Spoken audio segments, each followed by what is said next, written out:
There are many obstacles that can block the path to a successful software project. When you come across one, it helps to think like a seasoned hiker and follow the trail marked by blue blazes around the problem so that you can get back on course and keep moving forward. Welcome to Blue Blazes Podcast. I'm your host for the journey, Jay Tower, and I'm a partner and principal consultant at Trailhead Technology Partners. In this series, we talk with industry experts who share their best tips for avoiding the pitfalls on the path to successful software projects. My guest on this episode of Blue Blazes is Cassandra Faris. She's a community manager at Kasten by Veeam and is dedicated to the human side of tech. Cassandra holds an MBA in organizational leadership, but her career has covered many areas including training, community outreach, open source, marketing, hiring, mentoring, and employee engagement. As an international speaker, she specializes in topics like communication, inclusivity, career advancement, and mental health.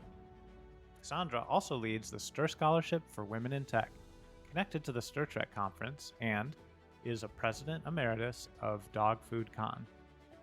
I really enjoyed our conversation about how to fail successfully, and I'm excited to share it with you. So let's jump in. Hey, Cassandra, welcome to the podcast. Hey, how's it going? Very good, thank you. And really excited to have you on the podcast today and talk about failing successfully.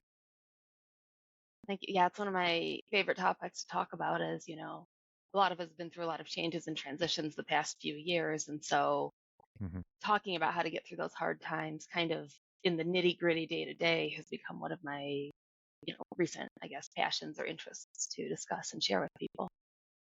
Yeah. I think it's a very timely topic, and also I think it's one that's really important for those that maybe not familiar with the terminology that we're using there, or who might think that failing successfully sounds counterintuitive. How would you define failing successfully? So I like to joke. I was in pretty much day 1 or 2 of my career in tech. I was introduced to agile.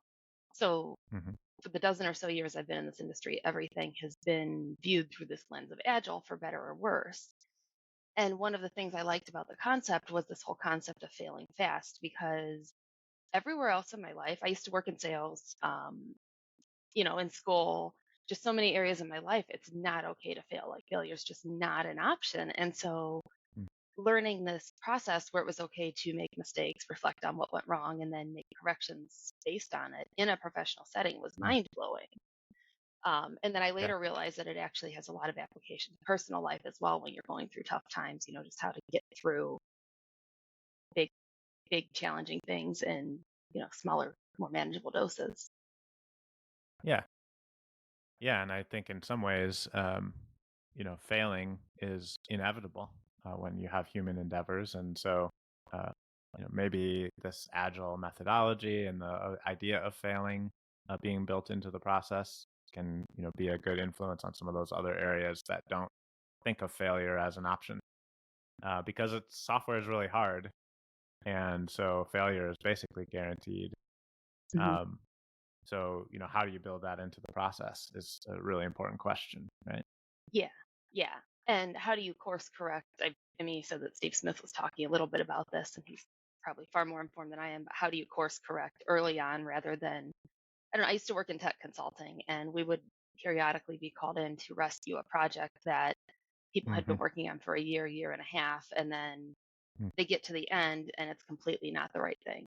So we had to come in and fix it. But if they had been using a more agile method, they would have been able to, every few weeks or months or whatever, been able to reflect back and make sure that they were going in the right direction rather than putting in a whole year worth of work and then it not working out.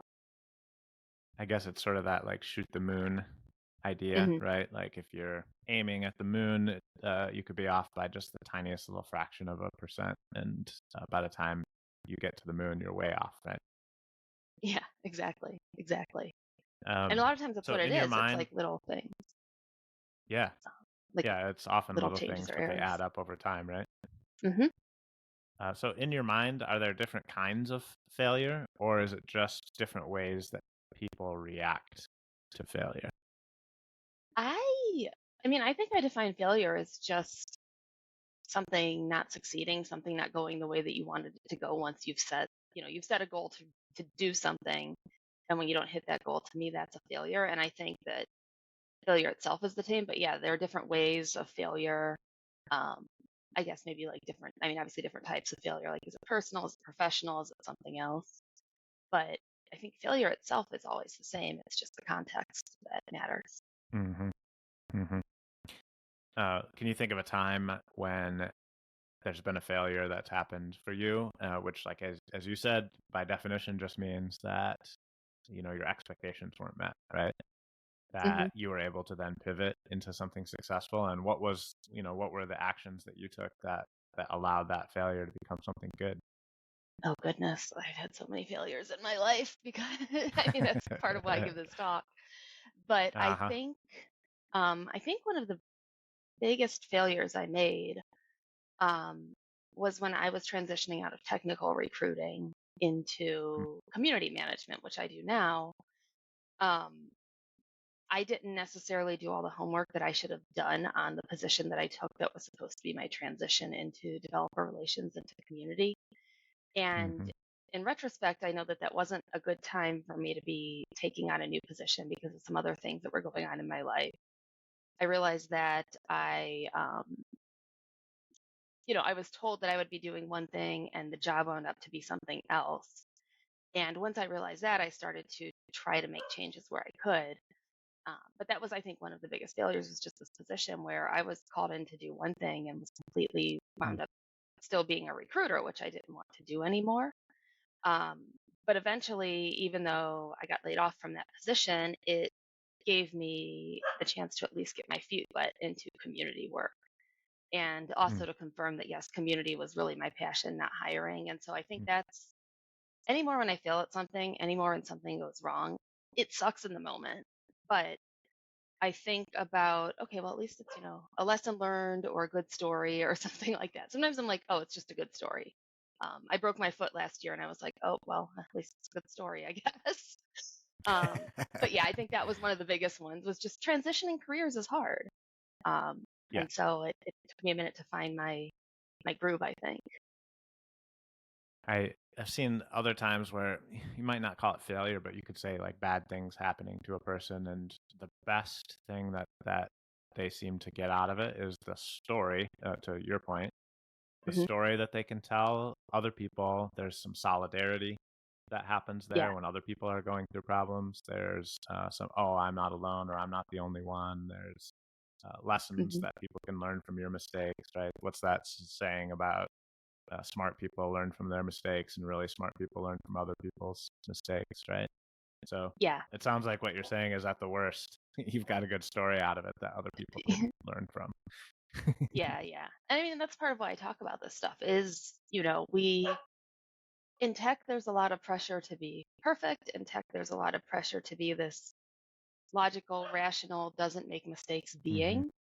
Um, and so we don't remember that there are humans beside behind technology and that humans do make mistakes. And so I've been trying to make it Mm-hmm. okay to make those mistakes. What kind of prompted this whole topic is that you always hear these stories about, um, let's switch it to a software example. I usually use an Olympic example, but you always hear these stories where somebody has this project that's just completely on fire and they're supposed to come in and rescue the project. And then you hear about the project getting rescued. But not many people talk about what happens between project failing, falling apart, and project being rescued or remedied. So, what I like to talk about is Mm-hmm. kind of borrowing some of those agile concepts to get through those hard days one by one and to get through those hard times, whether it's personal or professional. Nobody Mm-hmm. talks about that. Nobody talks about the middles, Yeah. just the beginnings Yeah, and that's a good ends. point. Do you think that being willing to admit your own mistakes is an important part of failing successfully? Absolutely, absolutely. It's one of the reasons I apologies for the dogs. Um, No it's one worries. of the reasons I like doing like retrospectives is because even nowadays, so in my role, one of the things we do is we're very involved in technology conferences and we will always do a retro. I like to do a retro after the conference because no matter what you do, something went wrong. And I like having that environment where I can say, this is what went wrong and this is how we can maybe Mm-hmm. remedy it or make it better. Yeah. It seems like part of admitting your mistakes, or another way to maybe define admitting your mistakes, is the term vulnerability, right? It's basically Yes. letting other people see through that facade of everything is perfect. How important do you think that is when you're talking about, a team trying to succeed together? I mean, I think, well, agile teams require vulnerability. They require people to feel psychologically safe. To me, I think vulnerability is important. I think it is fine to show even in a professional setting. I think that a lot of people mix up vulnerability and weakness. But by definition, Mm, weakness is something that exists. So, for instance, I wear contacts because I can't see well. That's a weakness. I don't mm-hmm, choose to not see well. But when I become vulnerable, when I choose to share a failure, when I choose to do something that might be challenging or unsuccessful, I'm choosing to enter that vulnerable state. And the state of vulnerability means that you're being exposed to the possibility of being attacked. Um, mm-hmm, but the thing I always emphasize is it's due to the possibility. It doesn't mean that it's actually mm, going to happen. And I've found that by being vulnerable, by being open, by sharing my stories and my struggles, it's actually allowed me to connect with and help more people, as well as learn some lessons on my own, figure out my career, figure out how to be more successful at my projects. mm-hmm. Right now, I'm 6 months into my current position at Kasten by Veeam. And so 6 months into a DevRel job is when a lot of the setup groundwork has been laid and you're starting to start executing on more things and seeing more results. And so right now I've been in this very reflective state about the first 6 months and where I'm moving forward. And it's nice to have the moment to sit and step back and reflect on all that. Yeah. How do you think, say someone's listening to this conversation and they think like, oh, I can see already that vulnerability in our processes is what's missing for our team, and that, people don't feel safe and they aren't admitting their mistakes and we aren't able to move forward and improve as a team together. How do you build that into your culture if it's not there already? It starts with your leaders. I've been very fortunate to have a lot of very good leaders who have allowed for this vulnerability. I think because we were doing so much through the lens of Agile, it was just baked in. But the biggest thing, and this is something I ask about even when I'm interviewing for jobs, is there room for experimentation? Is there room to make mistakes? And leaders need to make sure that their people know that it's okay um, to try something new, and that if it doesn't work, that they can always Hmm. correct it. I mean, obviously, there's times when it's So, not the right time to experiment, but sure. There's certain behaviors that a person could be taking that aren't just like, hey, how could we all as a team do better?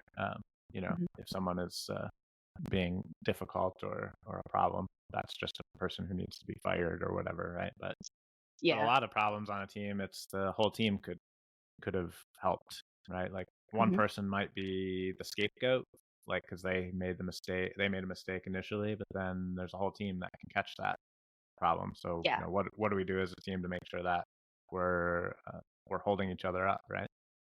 Yep. And the best teams I've worked on have been the teams where it's been okay to ask for help. And especially, um, I used to manage a community of open source developers, and I was new to the DevOps and open source space at the time. And so there was a lot for me to learn, but it was okay for me to ask for help.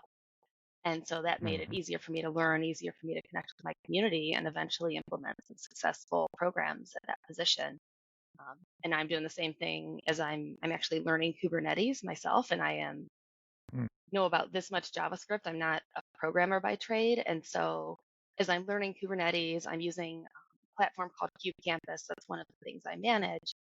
But as I'm learning it, I'm also seeing that it's okay where if I get stuck on something when I'm running through a lab or reading some content, that I can ask one of my team members and they'll explain it to me.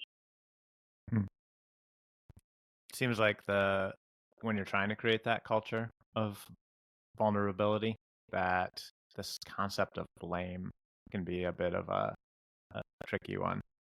As you may or may not be aware, there's this command in Git that's called blame, which is basically about trying to figure out who changed something, Hmm. which I've always thought was kind of an unfortunate name for that command. Yeah, I that mean, it's kind of is. funny, right?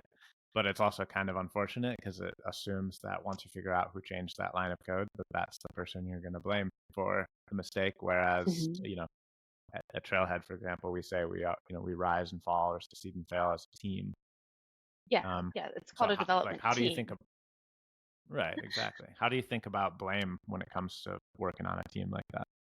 I don't, I think that if you have a culture or a team that where everybody is empowered to take personal responsibility and to be vulnerable and to admit that they make mistakes, you don't have as much of that blame culture.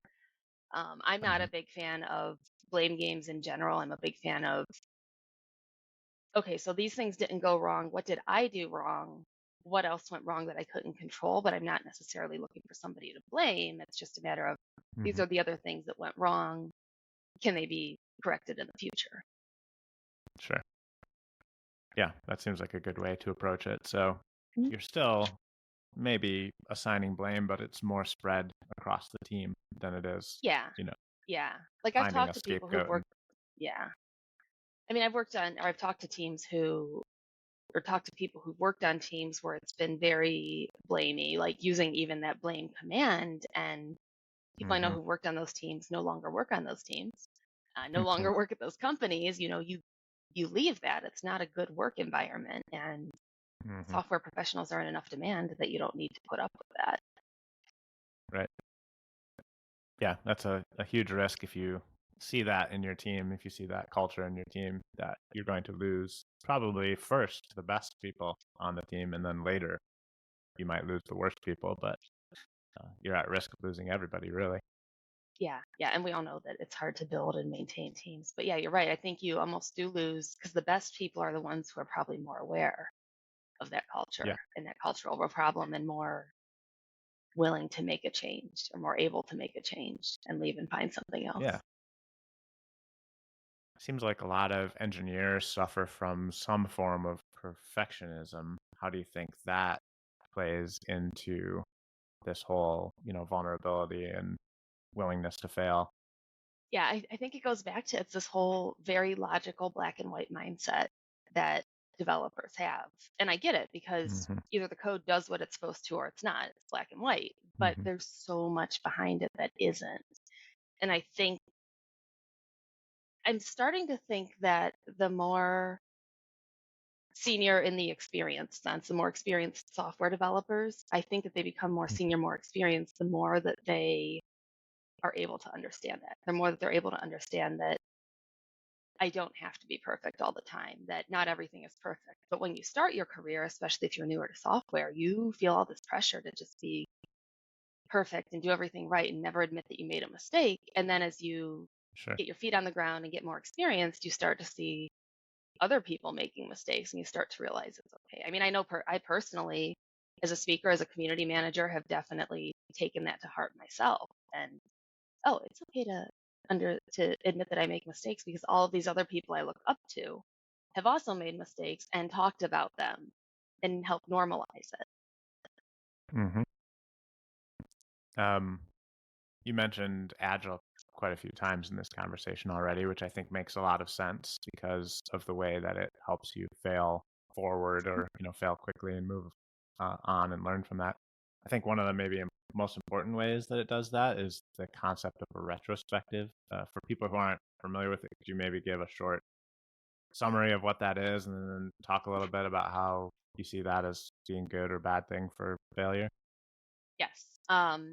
And it is, to me, in the way I've learned how to do retrospectives, it's just a chance for the team to sit down in a formal manner and think about what went wrong. Um, Hmm. I've seen them done a couple different ways, but my favorite is the start, stop, continue. So what worked well? So we should continue doing it. What should we stop doing?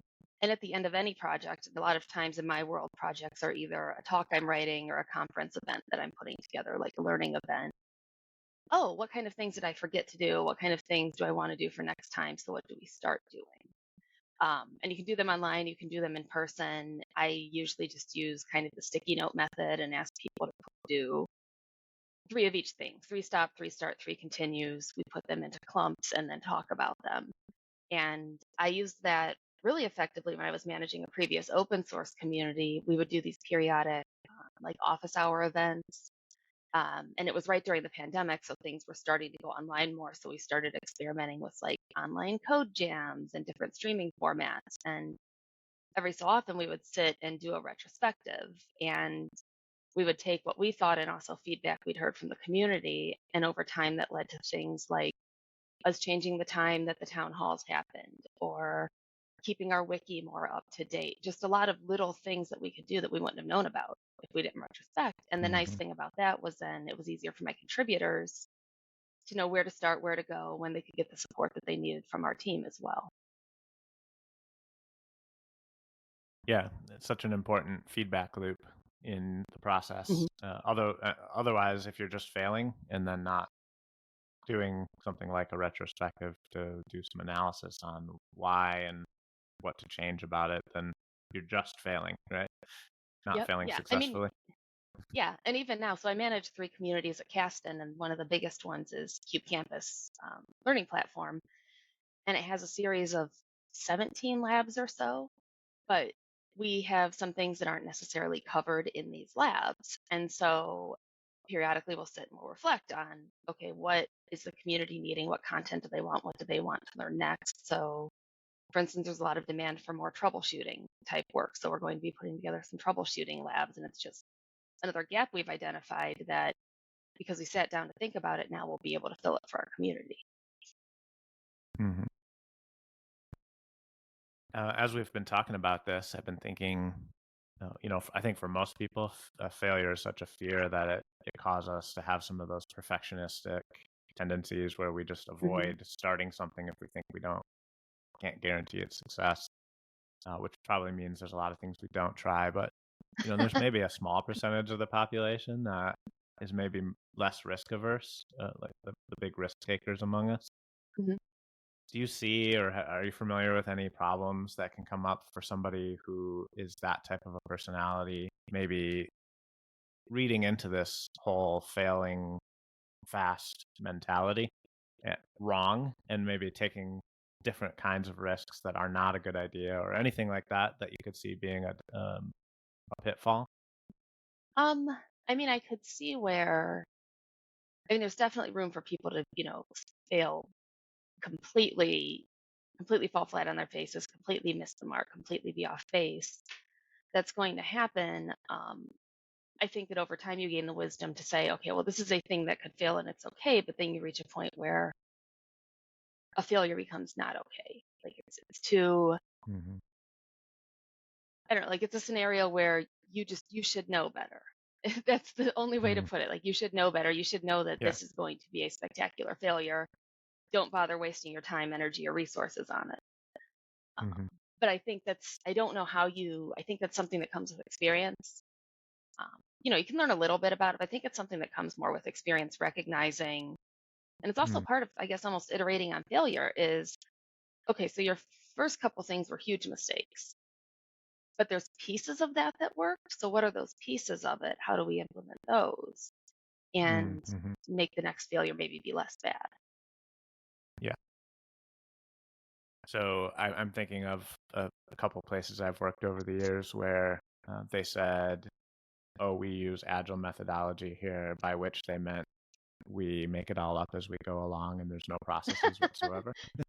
Yeah, that is a problem. um, so that's like, what's that old saying about failing to plan is planning to fail, or something like that? Like that's skipping all of the planning and analysis and feedback loops and all of that stuff, right? Yeah, you do see some of that. People treat agile very dogmatically, and if you're not doing it by the scrum.org book, you're not doing it right. And then there are people who would do exactly that. They'll use it as an excuse to just do whatever, whenever, with no plan, and then say, "Oh, we're being agile." And it's like, no, agile is flexibility within a kind of a framework. There's still some rails there. Mm-hmm. There's still Mm-hmm. some guidelines. It's not like you're completely going rogue. Right, right. And it seems to me like doing things like retros or measuring your success or having Hmm. conversations, open conversations about what went well and what didn't go well in general is that important piece. If you don't have that, you're not doing agile in a way that's going to actually help you succeed better next time, right? Yep. Yep. And measuring success can be tricky. two, both obviously in building software, I think it's maybe a little bit easier because the software is created or it wasn't, it works or it doesn't. But measuring Right. success in some of the other areas around we do, like how do you measure if that meeting with the product owner was successful? How do you measure if that marketing initiative was successful? That's a lot trickier to do, Yeah, but it still can be measured. It's harder. for sure. So let's say someone's listening to our conversation and, this is maybe a new topic or it's putting new terms on something that they're familiar with but haven't thought about in these ways before. Where would somebody get started learning more about some of these topics? Any good resources that you can recommend? Um, I mean, I actually learned a lot of this stuff because I took PSM class and because I worked at a company where we borrowed a lot of agile processes and how we ran the business. So, for instance, we had a daily stand up. I had a Kanban board that I used to track my candidates when I recruited.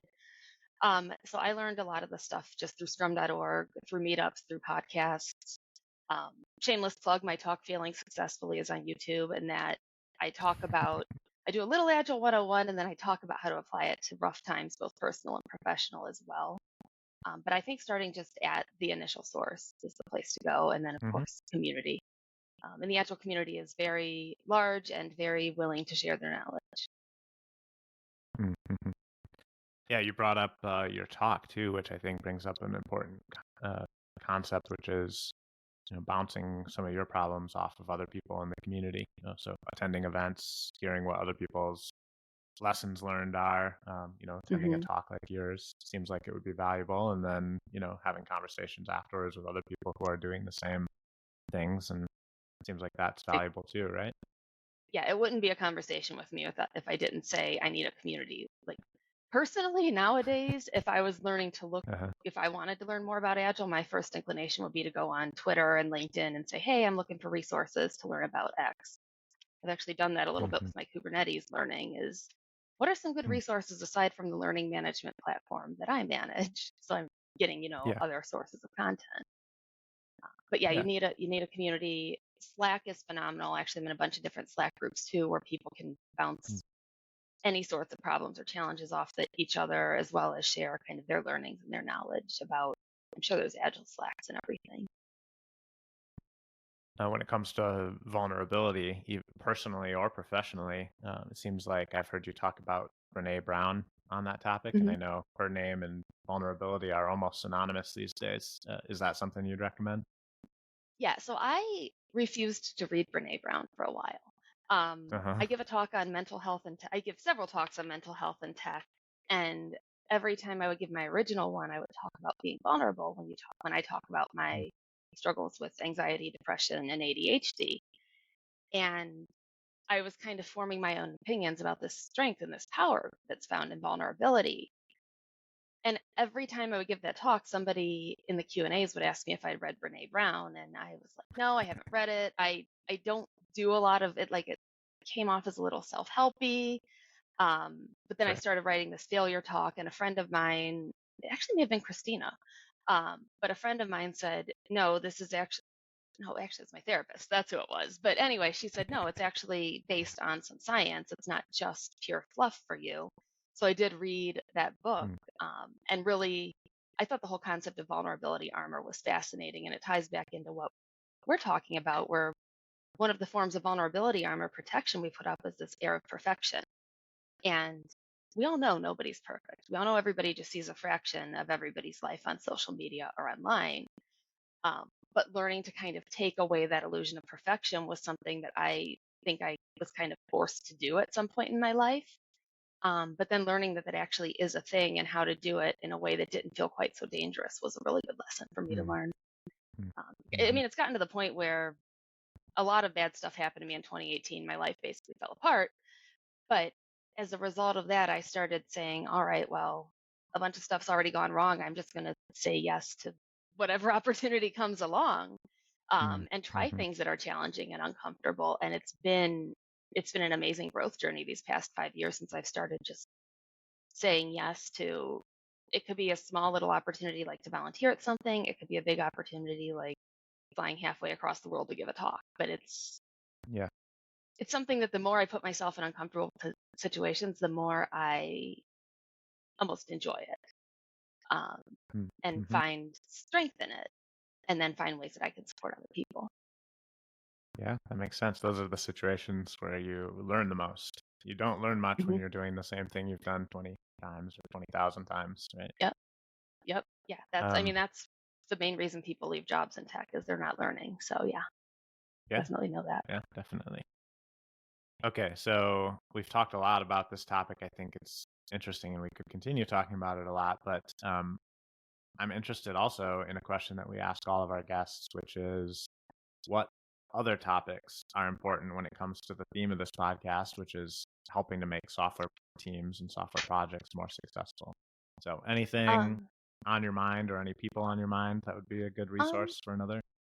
yeah, one of the first that came to mind, and it's because I worked in one of my other communities is an open source Kubernetes product community, basically. But Hmm. being part of those communities with open source, one of the things that you always run into and get challenged about is things like licensing and IP and how to even what's okay to use in open source, what isn't. And it's one of those topics that's very interesting and very much outside of my wheelhouse. But fortunately, we have a Hmm. friend, Jeff Strauss, who speaks on, I think his talk's called like, Trust Me, I'm a Lawyer.